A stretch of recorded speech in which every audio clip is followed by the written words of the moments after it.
साथियों, ये आसूस का मैंने जो है नया AIO जो परचेज़ किया, तो इसमें बाय डिफ़ॉल्ट सिर्फ एक ही ड्राइव थी, ड्राइव C।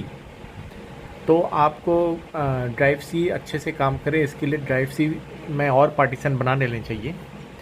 तो उसके लिए क्या है, कैसे पार्टीशन बनेगा, तो इसका एक तरीका मैं यहाँ पे आपके सामने प्रेजेंट कर रहा हूँ। तो इसको आप ध्यान से देखिए। तो सबसे पहले देखिए, ये तो मेन आपका इस समय पेज खुला हुआ है। अब इसके बाद क्या करना है, आपको यहाँ पे नीचे विंडोज़ का ये जो साइन बना हुआ है, इसमें स्टार्ट लिखा है, यहाँ पे आपको जाना है। और उसके बाद फिर जो है यहाँ पे आपको सेटिंग में जाना है। जब सेटिंग में आप जाएंगे तो यहाँ पे यहाँ पे आपको मिलेगा स्टोरेज, यहाँ से भी आप जा सकते हैं, या इधर आप मेन पेज पे सिस्टम से होके भी जा सकते हैं। तो मैं फ़िलहाल स्टोरेज से होके जाता हूँ। तो स्टोरेज में आप जाएंगे तो यहाँ पे आपको आपका OS C 151 GB ये दिख रहा है, क्योंकि मैंने इसको अभी जो है श्रिंक कर लिया है। तो इसके बाद फिर जो है आप नीचे जाएंगे एडवांस स्टोरेज सेटिंग में। एडवांस स्टोरेज सेटिंग में जाने के बाद फिर आपको जाना है डिस्क एंड वॉल्यूम में। तो डिस्क एंड वॉल्यूम में जब आप जाएंगे तो चूंकि मैंने C को श्रिंक किया है, तो यहाँ पे आपको एक अनएलोकेटेड के नाम से एक दिख रहा होगा स्पेस। तो यहाँ पे आप जाएंगे और लिखा है क्रिएट वॉल्यूम। तो आप इस क्रिएट वॉल्यूम में क्लिक करेंगे। तो क्रिएट वॉल्यूम में क्लिक करेंगे तो दो ऑप्शन आएंगे, create simple volume, create dev drive. तो आपको क्रिएट सिंपल वॉल्यूम में क्लिक करना है। अब क्रिएट सिंपल वॉल्यूम में जब आप क्लिक करेंगे तो आपको यहाँ पे एक ड्राइव लेटर ऑटोमेटिकली आ जाएगा, और साइज़ आपको वो रिकमेंड करेगा कि इतना साइज़ रख सकते हैं मैक्सिमम और मिनिमम इतना।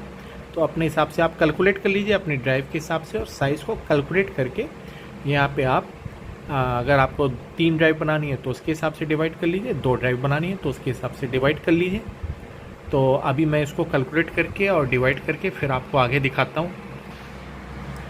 तो साथियों, ये मैंने अपने इस न्यू वॉल्यूम का नाम दे दिया है माई ऑफिस लेबल में। ड्राइव लेटर D है, फाइल सिस्टम NTFS है, और साइज़ मैंने किया है 1,45,000 MB।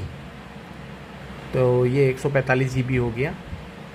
तो इसको इतना करने के बाद फिर आपको नीचे एक बार एडवांस में आप जाना चाहें जा सकते हैं। तो एडवांस में कुछ और चीज़ें हैं, तो उसको छेड़ने की आवश्यकता नहीं है,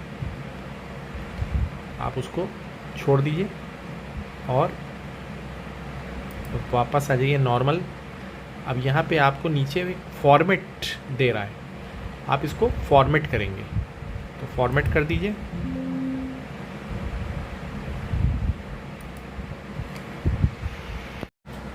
तो फॉर्मेट करने के बाद साथियों, ये आपका जो है ड्राइव बन जाएगा। देखिए यहाँ पे मैंने एक नाम दिया था माई ऑफिस, D ड्राइव बन गया है।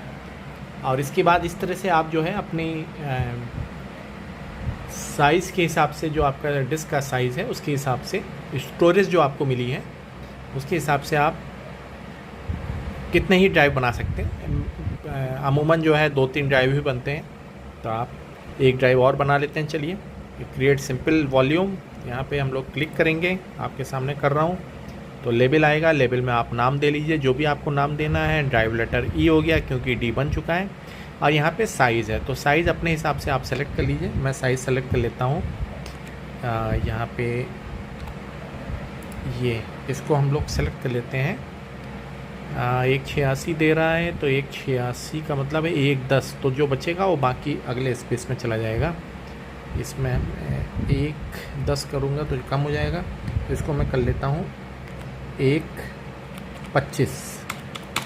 ठीक है, 125 हो गया। और यहाँ पे मैं एक लेबल नाम दे देता हूँ, फिर आपको आगे दिखाता हूँ। तो साथियों, मैंने ये नाम दे दिया infotainment, drive letter E, file system आपको बता दिया NTFS है, और साइज़ मैंने दे दिया 125, यानी कि 125 GB होगा ये। और ये मैक्सिमम 186 MB दे सकते थे, 125 मैंने दे दिया। बचा हुआ जाएगा अगली ड्राइव में, वही मेरी लास्ट ड्राइव होगी। और ये मेरी C के बाद थर्ड ड्राइव है E, CDE। और इसको हम लोग करेंगे सेम पहले की तरह से फॉर्मेट। तो ये मैंने कर दिया फॉर्मेट, और ये मेरी ड्राइव तैयार हो गई है। इस तरह से ये आपका ये फ़ोल्डर आ जाएगा। तो इस तरह से मेरी देखिए ये कोने में आप देखेंगे तो इन्फोटेनमेंट के नाम से एक ड्राइव बनी है, माय ऑफिस के नाम से ये दूसरी ड्राइव बनी है, और एम्प्टी है क्योंकि अभी मैंने इसमें कुछ डाला नहीं, और ये मेरा OSS जो C पे पड़ा हुआ है। तो इस तरह से आप जो है अपनी ड्राइव को क्रिएट कर सकते हैं। और ये साथियों वीडियो कितना हेल्पफुल लगा तो मुझे बताइएगा, क्योंकि ये चीज़ मुझे कहीं और दिखी नहीं। मैं विंडोज़ 11 में ढूंढ रहा था कि कैसे पार्टीशन करना है, तो विंडोज़ 10 में तो मैं कर लेता हूँ। विंडोज़ 11 मैंने अभी जो विंडोज़ 11 लिया है थोड़ा सा नया है मेरे लिए, लेकिन किसी तरह से ये मैंने सीख लिया है और ये मैंने कर दिया। और कितना यूज़फुल आपके लिए है तो ये मुझे बताइएगा।